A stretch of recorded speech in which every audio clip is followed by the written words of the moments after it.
Hello everyone, I Dr. Vijay Srivastav welcome you on my YouTube channel Chemistry Careers and Innovative Way of Learning. I hope all of you are fine and we are just continuing with the same topic, some basic concepts of chemistry. हम उसी topic के बारे में बात कर रहे हैं जिसको हम लोगों ने पिछले वीडियो लेक्चर्स में शुरू किया था और उसमें दो सब हेडिंग्स देखा था। पहला इंट्रोडक्शन और दूसरा मेजरमेंट ऑफ फिजिकल क्वांटिटीज। उसमें एसआई यूनिट्स के बारे में हम लोगों ने डिटेल में चर्चा किया था, डिस्कस किया था उसको। तो अब हम देखेंगे mathematical expression of physical quantities. ये थर्ड पॉइंट है जो सब हेडिंग्स आपको बताई गई थी उसमें, और उसमें हम सबसे पहली हेडिंग देख रहे हैं साइंटिफिक नोटेशंस। यहां आपको हम बता दें कि केमिस्ट्री में बेसिकली हम एटम्स और मॉलिक्यूल्स की स्टडी करते हैं। आपको पता है कि एटम्स और मॉलिक्यूल्स की जो साइज होती है वो बहुत स्मॉल होती है, जो उनके मासेस होते हैं वो एक्सट्रीमली लो होते हैं, यानी जो मेजरमेंट करें वो बहुत ही छोटा मेजरमेंट होगा। उसी तरह से अगर उनका बहुत कम मास लें, किसी भी सब्सटेंस का मास बहुत कम, थोड़ा सा मास ले लें तो उसमें एटम्स और मॉलिक्यूल्स की नंबर बहुत लार्ज होगी। तो दोनों कंडीशन है। अगर हम मासेस देखते हैं तो वैल्यूज बहुत कम है, बहुत ही लो है, एक्सट्रीमली लो वैल्यूज हैं। और अगर बहुत कम मास ले रहे हैं उनका और उसमें नंबर काउंट करने की कोशिश करते हैं तो उतने कम मास में ही जो उनकी नंबर होती है वो बहुत लार्ज होती है। इन दोनों एक्सट्रीम केसेस को यूजुअल वे में जब भी आवश्यकता हो, अगर हम एक्सप्रेस करें, लिखें या उन पर बेस्ड कैलकुलेशंस करें तो बहुत ही इनकन्वीनियंट हो जाता है, बहुत असुविधाजनक होता है हमको काम करना। कुछ एग्जाम्पल्स लेकर के हम चीजों को देखते हैं। जैसे एवोगाड्रो नंबर की बात करें, साइंटिफिक नोटेशंस में हम लोग देख रहे हैं, बात करें हम एवोगाड्रो नंबर की।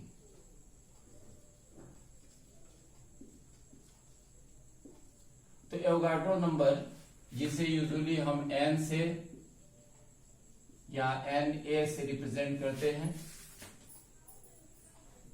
इसकी वैल्यू अगर लिखी जाए तो होगी 602200। ये जीरोस हम लिखते जा रहे हैं इसमें।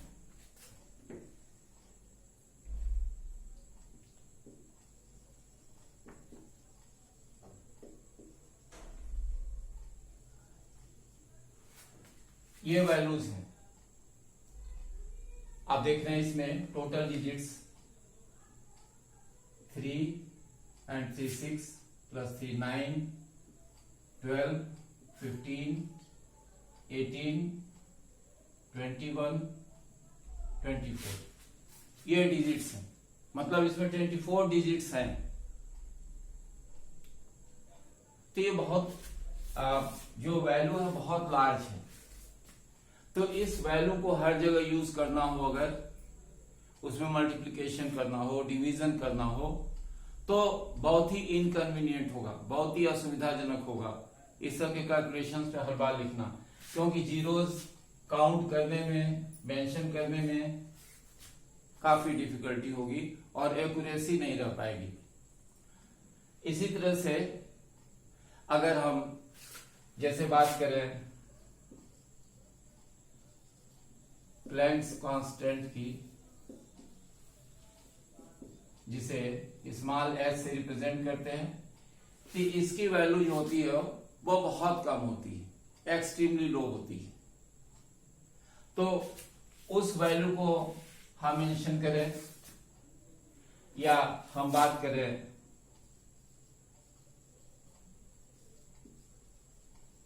रीडबर्ग कांस्टेंट की, जिसे हम RH से रिप्रेजेंट करते हैं। फिर इसकी वैल्यू भी जो होती है वो बहुत लो होती है। कहने का मतलब ये कुछ कॉन्स्टेंट्स हैं, केवल कॉन्स्टेंट्स ही नहीं बल्कि जो दूसरी जो मेजरेबल क्वांटिटीज हैं उनकी वैल्यू भी बहुत कम या बहुत लार्ज अगर हो तो उस कंडीशन में एडिशन, मल्टीप्लिकेशन, सब्ट्रैक्शन, डिवीजन, ये ऑपरेशंस जो होते हैं वो बहुत मुश्किल हो जाते हैं। इन सारी प्रॉब्लम्स को सॉल्व करने के लिए हम साइंटिफिक नोटेशंस को यूज करते हैं। तो हम यूज करेंगे क्या? Scientific notations.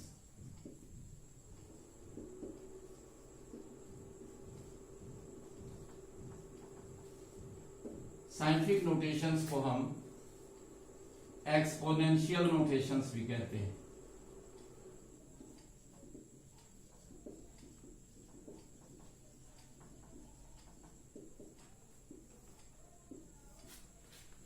और इसमें हम इस तरह की किसी भी वैल्यूज को इस प्रकार से रिप्रेजेंट करते हैं।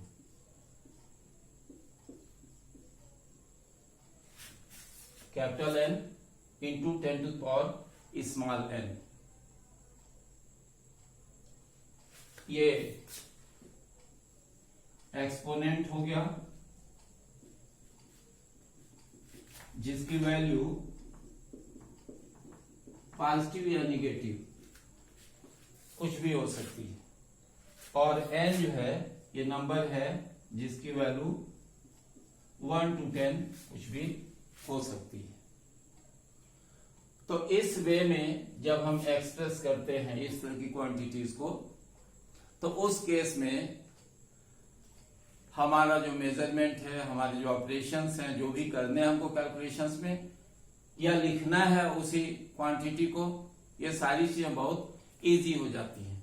अब इन्हीं क्वांटिटीज को थोड़ा सा हम देखते हैं कि साइंटिफिक नोटेशंस या एक्सपोनेंशियल नोटेशंस के फॉर्म में अगर लिखें तो क्या लिखते हैं।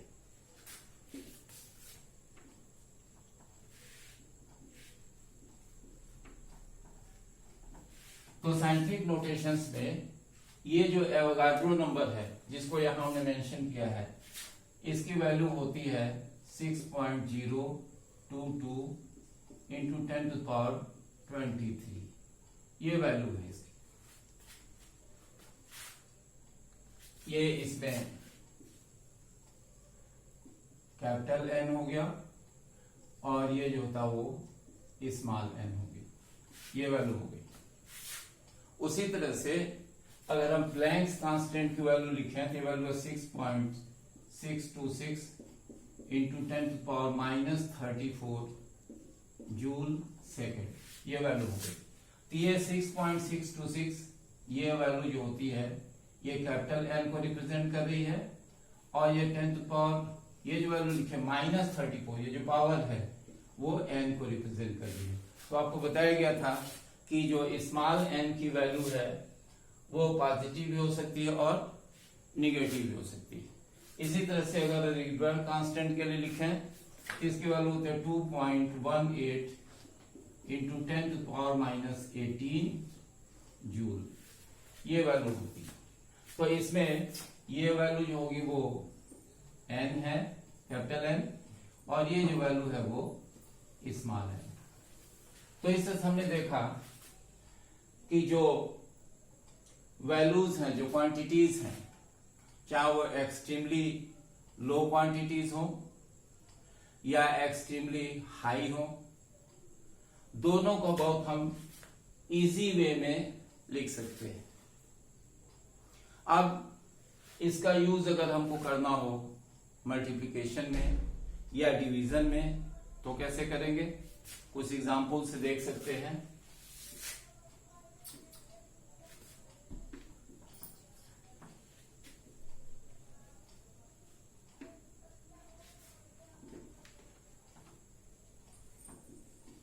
तो सबसे पहले हम ले रहे हैं जैसे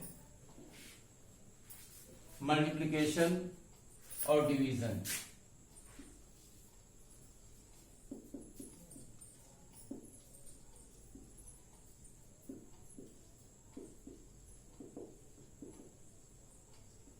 यानी हमको मल्टीप्लाई करना हो या डिवाइड करना हो, तो जैसे हमको मल्टीप्लिकेशन की बात अगर करनी है तो जैसे लिखा है इसमें 6.2 into 10 to the power 12 into 4 into 10 to the power 6, ये मल्टीप्लाई करना है हमको। ये दो क्वांटिटीज हैं हमारे पास में, 6 into 10 to the power 12 और दूसरी क्वांटिटी है 4 into 10 to the power 6। तो सिंपली ऑपरेशन में क्या करना है हमको, किस एक ब्रैकेट में हम लिखते हैं 6.2 into 4 और दूसरे ब्रैकेट में 10 to the power 12 plus 6। Powers जो होती हैं वो ऐड हो जाती है, तो हम मल्टीप्लाई कर देंगे इसका। तो मल्टीप्लिकेशन में 4 2 जा 8 एंड 4 6 जा 24, ये हो गया। और इनटू ऐड कर देंगे तो ये हो गया 10 to the power 18, ये वैल्यू आ रही है। अब हम कन्वर्ट करना चाहते हैं इसको, ये वैल्यू है चूंकि 10 से ज्यादा है, तो अगर हम चाहें तो इसको लिख सकते हैं 2.48 into 10 to the power 19, इस वे में इसको एक्सप्रेस कर सकते हैं। इसी तरह से अगर हमको वैल्यूज मान लीजिए इस तरह की मिलती हैं कि पॉजिटिव वैल्यू है और निगेटिव वैल्यू है, जैसे इसी वैल्यू में अगर हम चेंज करें, ये वैल्यू है 6.2 into 10 to the power 12, अब इसमें पावर जो ये -6 अगर हो गई तो उस कंडीशन में क्या होगा, उस कंडीशन के ऑपरेशन में ये पावर जो होगी यहां पर सब्ट्रैक्ट हो जाएगी सिंपली। बाकी एज यूजुअल मल्टीप्लाई करेंगे जो हमने लिखा था, 4 2 जा 8 एंड दिस इज 24.8।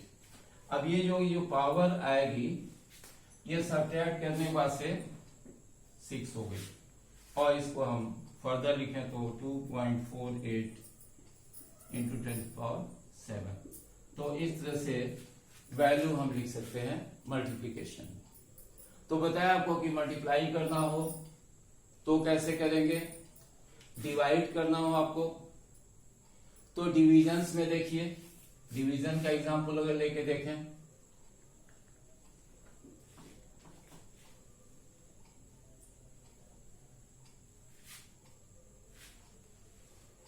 डिवीजन में मान लेते हैं कि एग्जांपल, डिवीजन की बात कर रहे हैं, डिवीजन में एग्जांपल मान लिया हमने लिखा 6.4 into 10 to the power -8,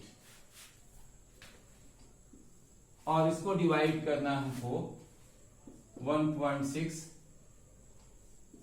into 10 to the power -5 से, ये डिवाइड करना हमको।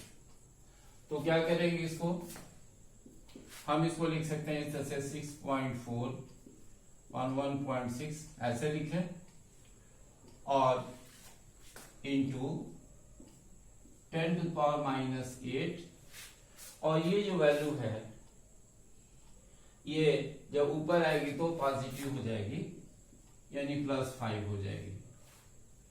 इसको अलग से देख सकते हैं, ऐसे कर सकते हैं 10 to the power -8 minus like this, ऐसे वैल्यू हो गई इस पर। तो जब इस वैल्यू को सॉल्व करेंगे तो ये वैल्यू पॉजिटिव हो जाएगी, ऐसे लिख सकते हैं।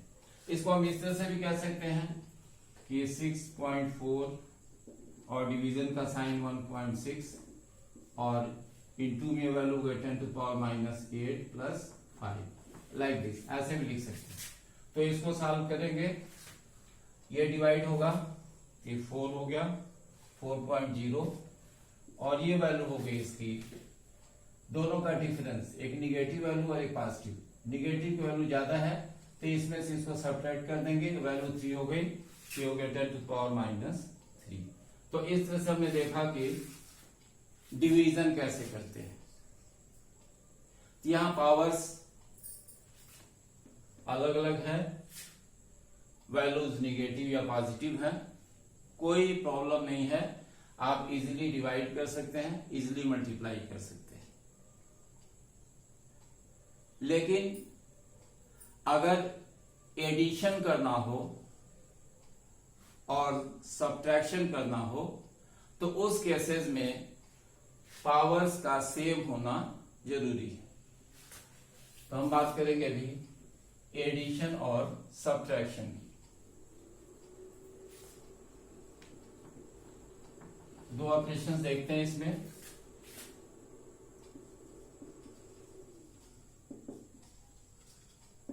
Addition and subtraction.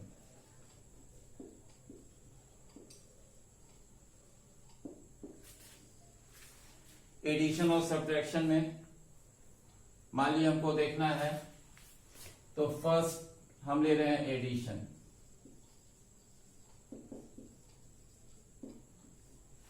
एडिशन में जैसे मान लीजिए वैल्यू लिखा है 2.4 इंटू 10⁻⁻6, एक ये वैल्यू है, और इसमें ऐड करना है 1.6 इंटू 10⁻⁻6।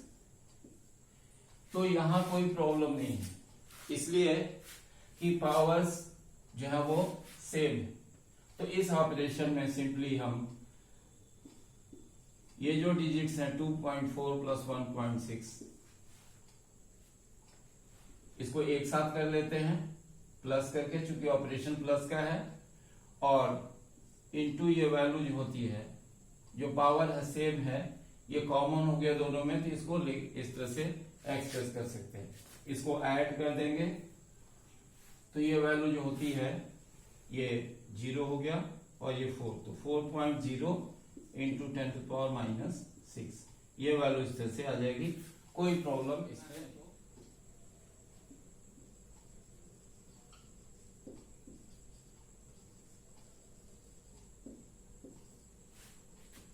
सब्ट्रैक्शन में मानी वैल्यू लिखा 2.6 इंटू 10⁻⁻3 और माइनस करना है यहां पर 1.6 इंटू 10⁻⁻3। कोई प्रॉब्लम नहीं है इसमें, इसलिए कि पावर्स इसमें क्या है, 10 की पावर्स जो होती हैं वो सेम है। एक्सपोनेंट्स या एक्सपोनेंशियल वैल्यूज सेम है, तो हम ऑपरेशन में कर सकते हैं इसको 2.6 माइनस 1.6 और इंटू यहां पर कर सकते हैं 10⁻⁻3। तो इस तरह से ये 1.0 इंटू 10⁻⁻3 ऐसे लिख सकते हैं। लेकिन वैल्यूज में अगर पावर्स डिफरेंट हो तो उस कंडीशन में हम पहले पावर्स को इक्वेट करते हैं। पॉजिटिव में हो तो पॉजिटिव, निगेटिव में हो तो निगेटिव, और उसके बाद से जो था ऑपरेशंस परफॉर्म करते हैं। तो इस तरह से एडिशन और सब्ट्रैक्शन का प्रोसेस हो जाता है। अब हम बात करेंगे इसमें प्रिसीजन और एक्यूरेसी की।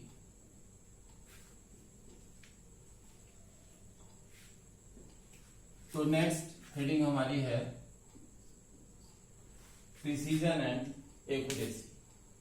तो थोड़ा सा क्लियर कर लेते हैं कि प्रिसीजन क्या है, एक्यूरेसी क्या है। हम कोई भी मेजरमेंट करते हैं तो किसी न किसी फिजिकल क्वांटिटी का करेंगे। जो भी एक्सपेरिमेंटल वैल्यूज आएंगी उन एक्सपेरिमेंटल वैल्यूज में थोड़ी बहुत अनसर्टेनिटी जरूर होती है, यानी जितना भी हम ऑब्जर्वेशन लेते हैं हम उसे यह नहीं कह सकते कि हमारी वैल्यू 100% करेक्ट है। तो चाहिए क्या इसमें, हमको ये चाहिए कि जो हमारे एक्सपेरिमेंटल रिजल्ट्स आ रहे हैं, एक्सपेरिमेंटल मेजरमेंट्स जो आ रहे हैं, उन मेजरमेंट्स में दो चीजें होनी चाहिए। वो दो चीजें हैं कि जो मेजरमेंट्स हैं हमारे,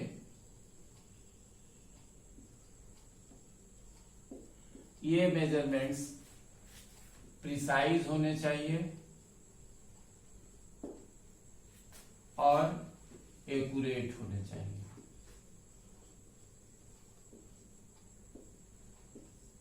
दो रिक्वायरमेंट्स हैं मेजरमेंट की। जो भी एक्सपेरिमेंटल मेजरमेंट्स हम करें, हमारे ऑब्जर्वेशन की वैल्यूज प्रिसाइज होनी चाहिए और एक्यूरेट होनी चाहिए। तो हम डिफाइन करेंगे कि प्रिसीजन क्या है और एक्यूरेसी क्या है। तो सबसे पहले बात करेंगे हम प्रिसीजन की।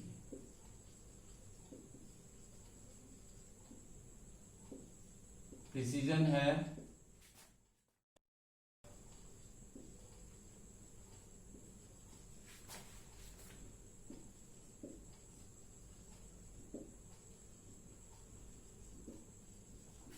Experimental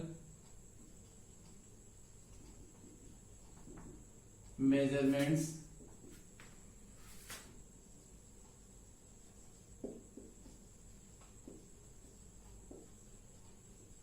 for the same quantity.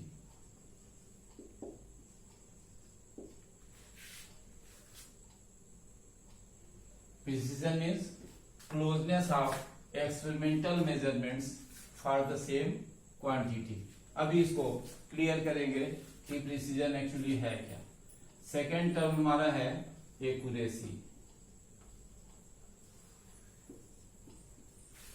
Accuracy means कह सकते हैं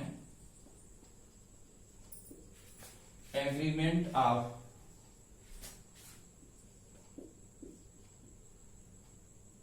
ए particular value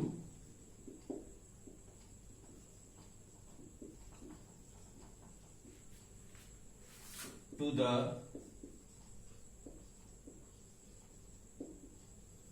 actual value of the result।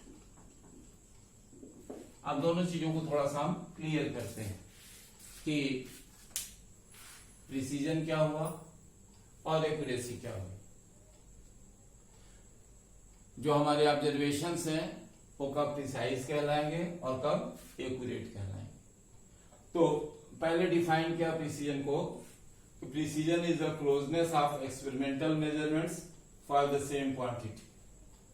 कोई फिजिकल क्वांटिटी हम मेजर कर रहे हैं एक्सपेरिमेंट्स में, उनके लिए ऑब्जर्वेशंस ले रहे हैं, तो हमारे जो भी एक्सपेरिमेंटल ऑब्जर्वेशंस आ रहे हैं, अगर वो एक दूसरे के काफी क्लोज हैं, जो वैल्यूज हैं वो बहुत क्लोज हैं, बहुत स्लाइट वेरिएशन अगर उनमें, तो हम कहेंगे कि हमारी जो वैल्यूज हैं, जो हमारे एक्सपेरिमेंटल मेजरमेंट्स की जो वैल्यूज हैं वो प्रिसाइज्ड वैल्यूज हैं।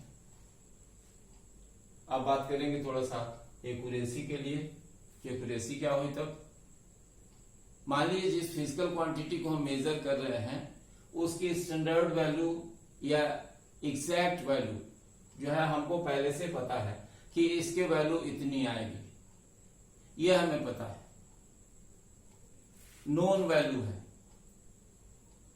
तो अब हम जब ऑब्जर्वेशंस लेते हैं तो हमारे ऑब्जर्वेशंस अगर उस नोन वैल्यू से काफी क्लोज हैं तो ऐसी कंडीशन में हम कहेंगे कि हमारी जो ऑब्जर्व्ड वैल्यूज हैं वो एक्यूरेट है। स्लाइट वेरिएशन है उसमें, तो उस कंडीशन में हम कहेंगे कि हमारे जो ऑब्जर्वेशंस हैं वो एक्यूरेट है। इसीलिए कहा गया कि accuracy is the agreement of a particular value to the actual value of the result. जो भी क्वांटिटी हम मेजर कर रहे हैं फिजिकल क्वांटिटी, उसकी स्टैंडर्ड वैल्यू हमें पता है, एक्चुअल वैल्यू पता है।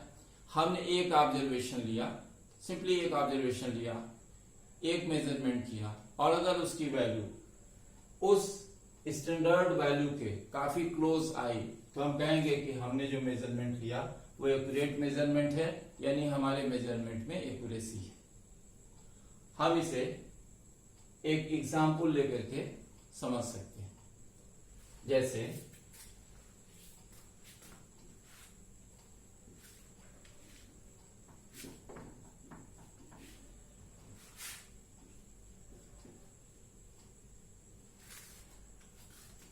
Acceleration due to gravity.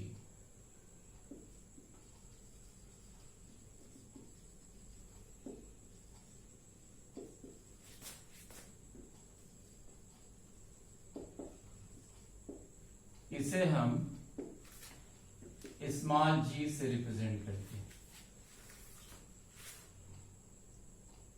अर्थ के ग्रेविटेशनल फील्ड के कारण जो यूनिट टाइम में स्पीड में जो चेंज होता है वो है एक्सीलरेशन ड्यू टू ग्रेविटी, जिसे स्मॉल जी से रिप्रेजेंट करते हैं। मान लेते हैं कि स्मॉल जी की वैल्यू किसी पर्टिकुलर प्लेस पर 9.80 मीटर पर सेकेंड स्क्वायर है। ये वैल्यू है, ये एक्चुअल वैल्यू है इसकी। अब 3 स्टूडेंट्स हैं, ए, बी और सी। ये 3 स्टूडेंट्स हैं। ये इसके लिए दो ऑब्जर्वेशंस ले रहे हैं। तो स्टूडेंट ए ने जो ऑब्जर्वेशन लिया, जैसे इसकी वैल्यू आ रही है 9.71 एंड 9.72।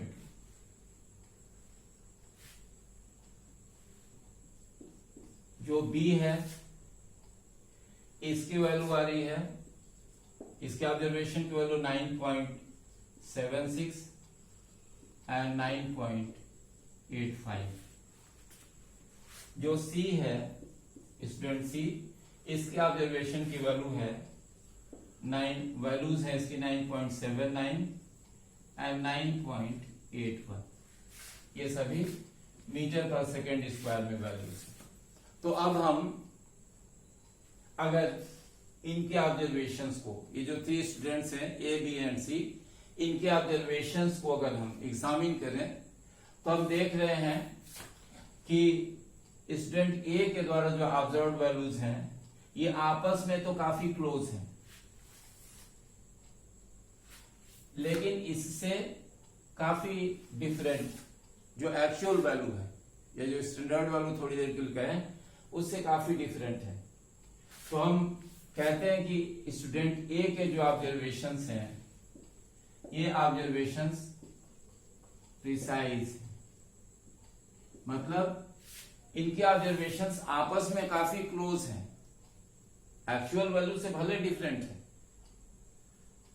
अंतर है, लेकिन आपस में काफी क्लोज हैं। तो हम कहेंगे दीज वैल्यूज आर प्रिसाइज। लेकिन हम बोलेंगे कि इनकी वैल्यूज जो होती हैं एक्यूरेट नहीं है। प्रिसाइज तो है लेकिन एक्यूरेट नहीं है। अब हम बात करें स्टूडेंट बी के ऑब्जर्वेशंस की, तो इनकी वैल्यूज जो एक्चुअल वैल्यूज हैं उनके क्लोज भी नहीं है और इनके दोनों ऑब्जर्वेशंस में काफी डिफरेंस है। तो ऐसी कंडीशन में हम कहेंगे कि जो स्टूडेंट बी के ऑब्जर्वेशंस हैं वो नाइदर प्रिसाइज्ड नॉर एक्यूरेट। ये वैल्यूज ना तो प्रिसाइज है, ना ही इनमें क्लोजनेस है, और ना ही ये जो एक्चुअल वैल्यू है उसके क्लोज में है। तो हम कहेंगे कि ये दोनों वैल्यूज प्रिसाइज भी नहीं है और एक्यूरेट भी नहीं। अब हम बात करते हैं स्टूडेंट सी के ऑब्जर्वेशन की। स्टूडेंट सी का जो ऑब्जर्वेशन है वो है 9.79 एंड 9.81, जबकि जो एक्चुअल वैल्यू है 9.80 है। तो हम देख रहे हैं कि जो वैल्यू है ये दोनों वैल्यूज एक दूसरे के काफी क्लोज भी हैं, यानी प्रिसाइज्ड हैं, और जो एक्चुअल वैल्यू है उस वैल्यू के भी काफी क्लोज है। तो हम कहेंगे कि ये जो दोनों वैल्यूज हैं ये प्रिसाइज भी हैं और एक्यूरेट भी। तो अब हम उम्मीद करते हैं कि आपको ये बात समझ में आ गई होगी कि एक्यूरेसी क्या होती है और प्रिसीजन क्या होता है। तो इस तरह से एक्सीलरेशन ड्यू टू ग्रेविटी, इसका एग्जांपल लेके हमने आपको बताया कि एक्सीलरेशन ड्यू टू ग्रेविटी कि किसी प्लेस पे जो स्टैंडर्ड वैल्यू है, इसके लिए जो 3 स्टूडेंट्स के ऑब्जर्वेशंस हैं, इनमें से स्टूडेंट सी का ऑब्जर्वेशन प्रिसाइज और एक्यूरेट है, स्टूडेंट ए का जो ऑब्जर्वेशन है प्रिसाइज तो है लेकिन एक्यूरेट नहीं है, और स्टूडेंट बी का जो ऑब्जर्वेशंस है वो ना ही प्रिसाइज है और ना ही एक्यूरेट है।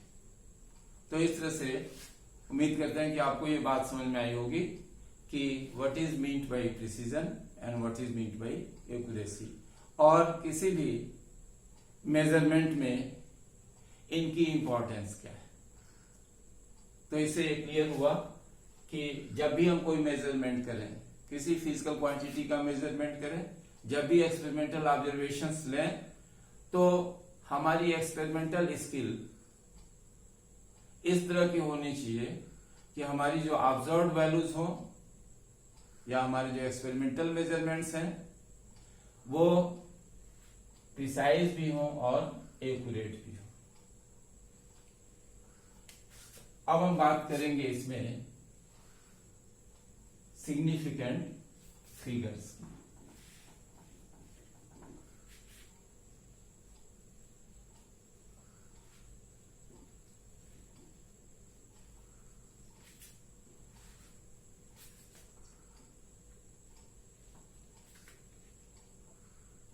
तो अब बात हो रही हमारे ये थर्ड पॉइंट की, सिग्निफिकेंट फिगर्स। सिग्निफिकेंट फिगर्स जो हैं ये कह सकते हैं कि मीनिंगफुल डिजिट्स हैं,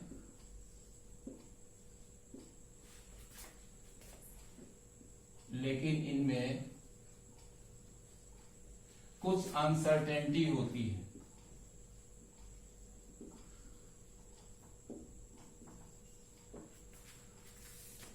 Significant figures are meaningful digits with some uncertainty.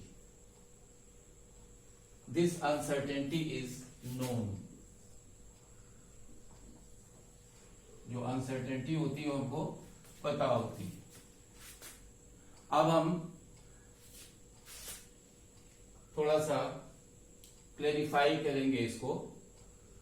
जैसे किसी एक्सपेरिमेंटल ऑब्जर्वेशन में एक वैल्यू आती है, जैसे मान लीजिए एक्सीलरेशन ड्यू टू ग्रेविटी लिखा, हमारे ऑब्जर्वेशन में वैल्यू है 9.81 मीटर सेकेंड और माइनस लाइक दिस, ऐसे लिखा। तो इसमें ये जो फर्स्ट 2 डिजिट्स ले रहे हैं ये बिल्कुल सर्टेन डिजिट्स हैं,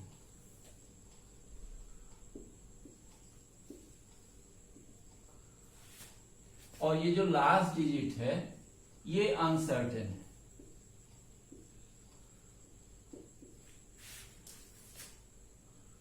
तो कह सकते हैं कि certain digits plus last uncertain digit,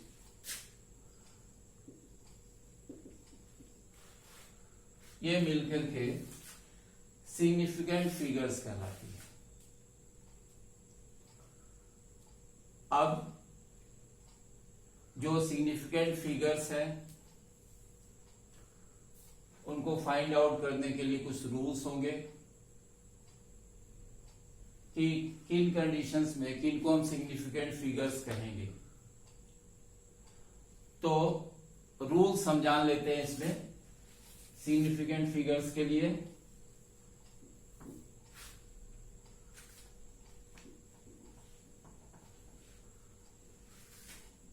rules में देखते हैं, जो सबसे पहला रूल है इसमें कि जितने नॉन जीरो डिजिट्स होती हैं,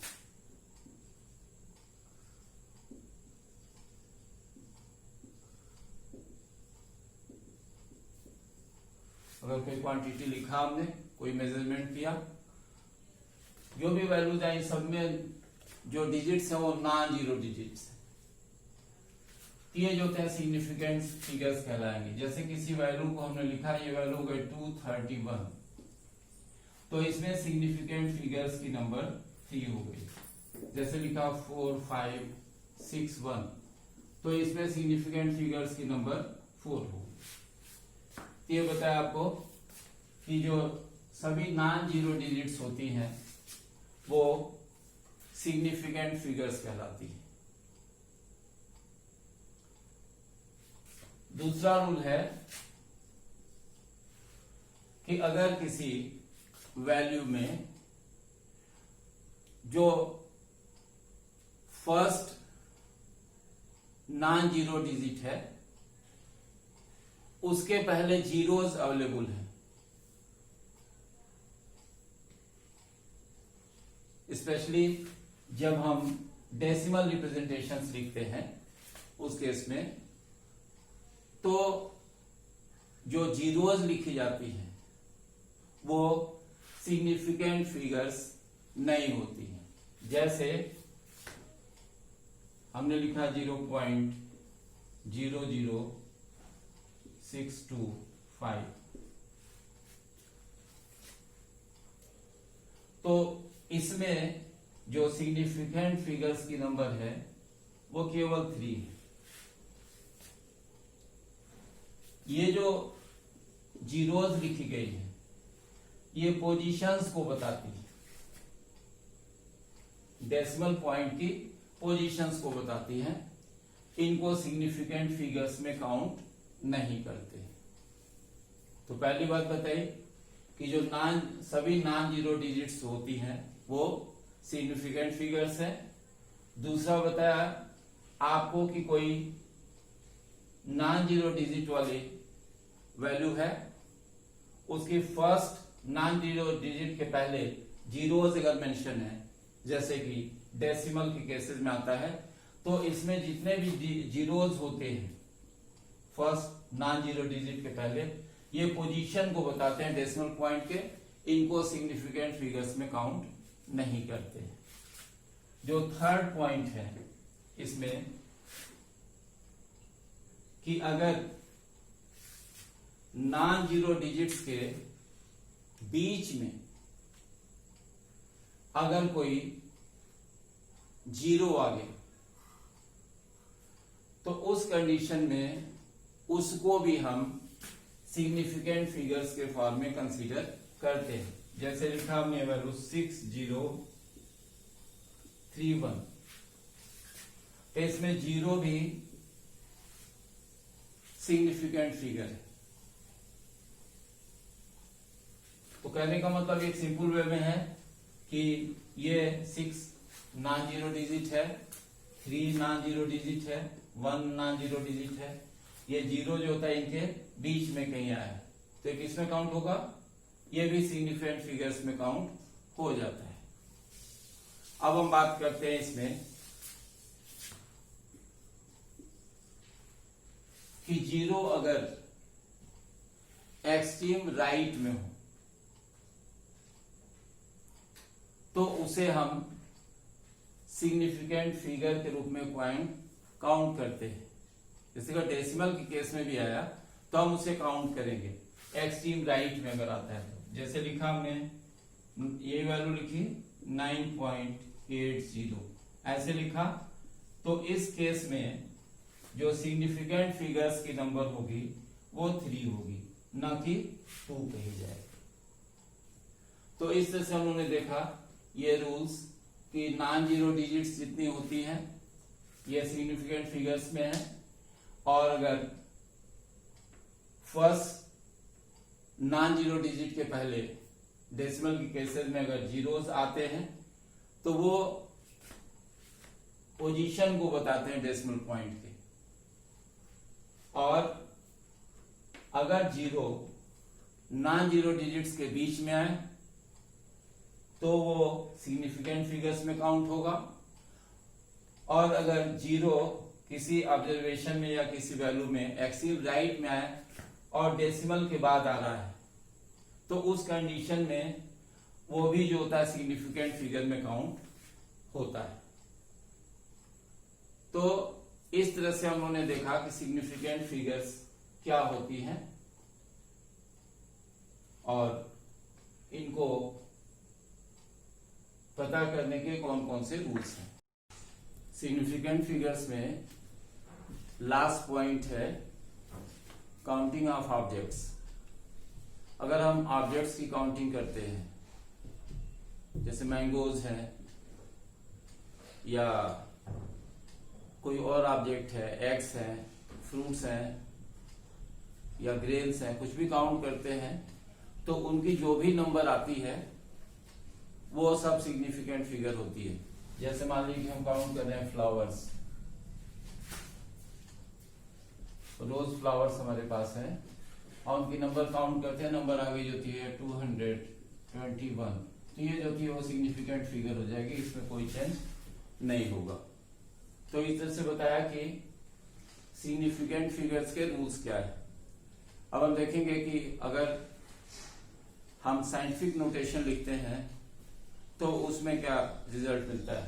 तो साइंटिफिक नोटेशन में जैसे कोई वैल्यू लिखा हमने 2.51 इंटू 10⁶, तो इसमें ये जो वैल्यू लिखी गई है इसमें 3 डिजिट्स हैं और ये जो है सिग्निफिकेंट फिगर्स कहलाएंगी। यानी कह सकते हैं साइंटिफिक नोटेशन में जो भी फिगर्स आती हैं वो सिग्निफिकेंट फिगर्स होती हैं। अब अगर हम देखें इस बेसिस पर एडिशन, सब्ट्रैक्शन या मल्टीप्लिकेशन, डिवीजन, तो उसमें जो होता है वो साइंटिफिक नंबर्स को ध्यान में रखते हुए सारी चीजें की जाती हैं। जैसे एक एग्जांपल सिंपली हम एडिशन का लेकर के देख रहे हैं। जैसे एडिशन में हमने कहा कि ये वैल्यू है 31.162, दूसरी वैल्यू जो होती है वो 16.1 है और नेक्स्ट वैल्यू है 13.25। ऐसे तो हम अगर ऐड करेंगे ये वैल्यू हो गई 2 और ये 1 हो जाएगा और 6 5 जो था 11 हो गया, 1 हो गया और ये 1 यहाँ 2, ये 3 हो गया एंड 2 ऐड करेंगे 5 और ये हो गया 7 + 3, ये 0 हो गया, 4 एंड 2 6, ये वैल्यू हो गई इसकी ऐड करने पर। फिर से देख सकते हैं ये लास्ट डिजिट जो होता है 2 हो गया, 6 एंड 5 11 हो गया, 1 कैरी हो गया, यहाँ पर 2 हो गया और ये 3 एंड 2 5 हो गया, ये 1 एंड 6 7 और प्लस 3 हो गया 10, 1 कैरी हो गया 4, अब ये 5 और ये 6, ये वैल्यू हो गई। तो जब हम रिजल्ट मेंशन करेंगे तो इसमें देखेंगे कि डेसिमल के बाद इस डिजिट में ये जो वैल्यू है इसमें डेसिमल के बाद केवल एक पॉइंट है, इसलिए हमारा जो रिजल्ट आएगा ये हो जाएगा 60.5। तो सिग्निफिकेंट फिगर्स की नंबर इसमें 3 हो गए। तो इस तरह से हम मेंशन कर सकते हैं सिग्निफिकेंट फिगर्स को। अब सिग्निफिकेंट फिगर्स में जब हम लिखते हैं चीजों को तो कभी कभी जैसे इसमें डिजिट को कम किया गया है उसी तरह से बाकी में भी कम करना पड़ता है। जैसे डेसिमल के बाद से 2 ही पॉइंट लिखना है, 3 ही पॉइंट लिखना है, तो उसमें क्या हम प्रिकॉशंस लेते हैं या किन चीजों को ध्यान में रखते हैं वो पहले हम कंसीडर कर लेते हैं कि क्या होती है। तो इसमें सबसे पहली बात एक एग्जांपल की सहायता से देख सकते हैं। जैसे एक वैल्यू हमारे पास है 31.626, ऐसे वैल्यू है और हमको डेसिमल के बाद 2 ही पॉइंट्स रखने हैं। तो ऐसी कंडीशन में इसको चेंज करना होगा। तो इसमें ये ध्यान रखना होगा कि लास्ट डिजिट ये जो है अगर ये डिजिट ग्रेटर देन 5 है, 5 से ज्यादा है, ये वैल्यू 5 से ज्यादा है, जैसे 6 है, 7 है, 8 है, 9 है, ऐसे वैल्यू हो गई। तो जब हम इसको रिमूव करेंगे तो इसमें एक डिजिट जो होगी वो ऐड हो जाएगी, यानी वैल्यू हो जाएगी 31.63, ऐसे वैल्यू हो जाएगी। इसी तरह मान लिखा हमने 87.489 ऐसे लिखा हुआ है। तो इसमें अगर हमको डेसिमल के बाद 2 ही पॉइंट्स तक रिपोर्ट करना है तो ये वैल्यू हमारी हो जाएगी 87.49। तो इस सेशन में बताया कि ये वैल्यू इस तरह से हो जाएगी, पहली बात। दूसरी चीज अगर है कि जो लास्ट पॉइंट है, लास्ट डिजिट है, वो 5 से कम है, तो उस कंडीशन में देखें क्या होता है। जैसे यही वैल्यू अगर इस तरह की होती 31.624 ये वैल्यू होती और 2 ही डिजिट तक हमको डेसिमल के बाद से रिपोर्ट करना होता, तो हमारा रिजल्ट होगा 31.62। मतलब ये डिजिट अगर लेस देन 5 है तो हम इसे छोड़ देंगे और लास्ट डिजिट की वैल्यू में या राउंड अप करने में कोई चेंज नहीं होगा। तो यहाँ 4 हो, 3 हो, 2 हो, 1 हो, तो उस तरह से इस वैल्यू में कोई चेंज नहीं होगा, ये वैल्यू इतनी ही रहेगी। लेकिन अगर ये वैल्यू 5 हो जाए, पॉइंट नंबर 3 जो कंसीडर करें, यानी तीसरी जो कंडीशन आएगी उसमें ये वैल्यू हो गई 62.165, ये वैल्यू हो गया। ये डिजिट लास्ट डिजिट जो थी वो 5 हो गई। तो हम क्या करेंगे, अगर हमको 2 ही डिजिट तक डेसिमल के बाद से 2 ही पॉइंट तक रिपोर्ट करना है, तो इस कंडीशन में वैल्यू होगी 62.16, ये वैल्यू हो जाएगी। यानी 5 रिमूव होगा, लेकिन इसकी वैल्यू में 6 की वैल्यू में कोई एडिशन नहीं होगा। दूसरा एग्जाम्पल है, अगर इसी को थोड़ा चेंज करके देखते हैं, मान लिखा कि 62.175 अगर है और हमको 2 ही डिजिट तक डेसिमल को से 2 ही पॉइंट तक रिपोर्ट करना है, ये वैल्यू होगी 62.18। यहां भी ये 5 है, तो दोनों में डिफरेंस क्या होगा। इससे कंक्लूजन क्या निकलता है, इससे कंक्लूजन ये निकलता है कि जो रूल है उसमें अगर जिस डिजिट को रिमूव करना है वो 5 है और उसके पहले की डिजिट ये इवन नंबर है, ये अगर इवन नंबर है तो उस कंडीशन में इसको रिमूव करने पर इसकी वैल्यू में कोई चेंज नहीं होगा, नो चेंज। यानी इवन नंबर अगर है और ये वैल्यू 5 है तो यहां हम इसको रिमूव करते इसमें कोई चेंज नहीं करेंगे। लेकिन अगर ये ऑड नंबर है, ये नंबर अगर ऑड है, तो इस कंडीशन में हम इसमें एक ऐड कर देंगे और ये वैल्यू इतनी हो जाएगी। तो इस सेशन में बताया कि सिग्निफिकेंट फिगर्स क्या है और कैसे हम चीजों को लिखते हैं। अब नेक्स्ट पॉइंट जो हमको देखना है वो है इसमें डायमेंशनल एनालिसिस, लास्ट पॉइंट। तो हम फिजिकल क्वांटिटीज का मेजरमेंट कर रहे हैं और आपको पता है कि हर फिजिकल क्वांटिटी के लिए कोई न कोई यूनिट हम लिखते हैं। डायमेंशनलेस वैल्यूज भी होती हैं लेकिन वो बहुत कम है, तो हम यूनिट का यूज करते हैं। तो अगर हमको किसी फिजिकल क्वांटिटी की वैल्यू 1 यूनिट में पता हो, 1 यूनिट पता है उसका कोई न कोई सिस्टम होगा और हम चाहते हैं कि उस सिस्टम से हम दूसरे सिस्टम में उस यूनिट को कन्वर्ट करें, तो ये प्रोसेस कैसे होगा और इसे क्या कहते हैं। तो किसी यूनिट को एक सिस्टम से दूसरे सिस्टम में कन्वर्ट करने का जो मेथड है वो कहलाता है डायमेंशनल एनालिसिस, या इसको कहते हैं फैक्टर लेवल मेथड, या इसी को कहते हैं unit factor method.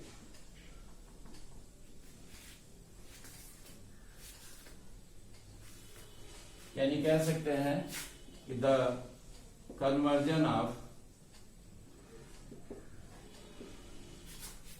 A unit from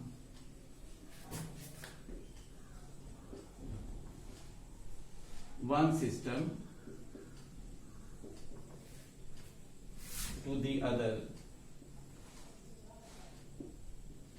is called dimensional analysis.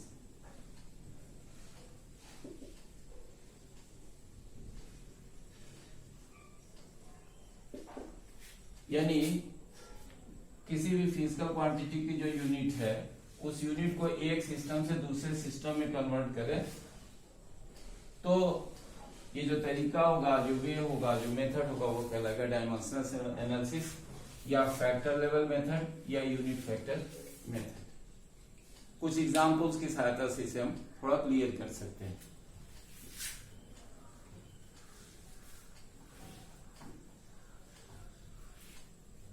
जो चीजें लिखी जाती हैं और हटाई जाती हैं, आपसे पहले ही बताया गया था कि आप आवश्यकता पड़ने पर उसके स्क्रीनशॉट्स ले सकते हैं ताकि आप अलग से उसको नोट कर सकें।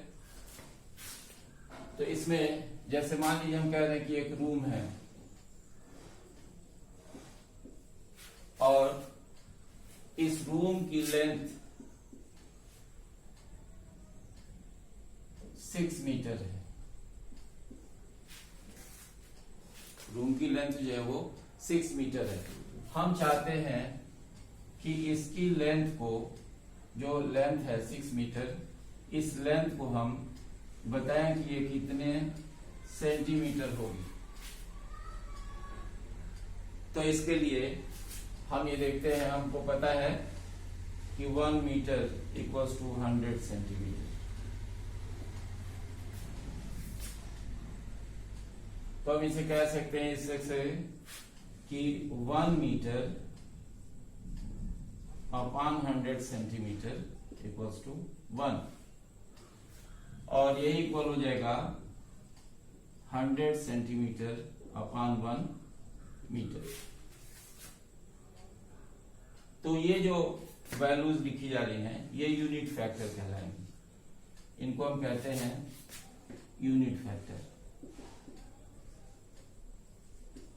और इसी की सहायता से हम कन्वर्जन कर सकते हैं मीटर को सेंटीमीटर में या सेंटीमीटर को मीटर में। जैसे हमारा क्वेश्चन है इसमें कि 6 मीटर को सेंटीमीटर में कन्वर्ट करना, 6 metre equals to how many centimetres. अगर ये कन्वर्जन करना है तो चूंकि सेंटीमीटर में कन्वर्जन करना है इसलिए हम यूनिट फैक्टर इसका यूज करेंगे। यानी हमको बताना होगा यहाँ पर कि 6 metre equals to 6 metre into unit factor. जो यूनिट फैक्टर यूज करेंगे होगा 100 सेंटीमीटर अपॉन 1 मीटर। ये यूनिट फैक्टर में यूज किया, मल्टीप्लाई किया इसको। देखिए ये यूनिट जो है वो इससे कैंसिल हो जाएगी और मल्टीप्लाई करेंगे तो हो जाएगा 600 और ये यूनिट आ जाएगी सेंटीमीटर। यानी 6 मीटर इक्वल्स हो गया 600 सेंटीमीटर। उसी तरह से ग्राम है किलोग्राम में बदलना है या किलोग्राम है ग्राम में बदलना है तो भी हम इसकी सहायता से चेंज करके देख सकते हैं। आप इसका स्क्रीनशॉट ले सकते हैं, देख सकते हैं इसको। और बहुत सिंपल है, जिसमें कन्वर्ट करना है वो ध्यान रखना है कि जब यूनिट फैक्टर हम लिखें इसके लिए तो जिस यूनिट में कन्वर्ट करना वो यूनिट जो होती वो ऊपर होनी चाहिए, नॉमिनेटर के रूप में होनी चाहिए। तो अब जैसे दूसरा एग्जांपल हम लेकर के देख रहे हैं, वेट का एग्जांपल ले रहे हैं यहां पे।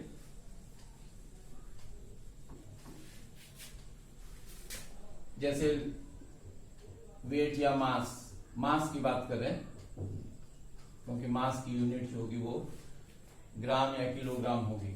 तो मान लिया हमने लिया मास किसी ऑब्जेक्ट का है 100 ग्राम। हम चाहते हैं कि जो 100 ग्राम ये जो मास है ये कितने केजी में होगा। 100 gram means how many KG. तो ऐसी स्थिति में हम कन्वर्जन देखते हैं इसका। हमको पता है कि 1 केजी इक्वल्स टू 1000 ग्राम ये होता है। अब यूनिट फैक्टर इसको हमको चाहिए इस कन्वर्जन के लिए, तो लिख सकते हैं 1 KG upon 1000 gram equals to 1।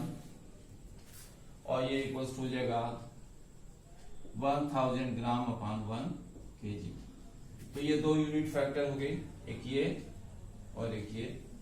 चूंकि हमको कन्वर्जन केजी में करना है, ग्राम को केजी में कन्वर्ट करना है, इसलिए हम यूज करेंगे इस यूनिट फैक्टर।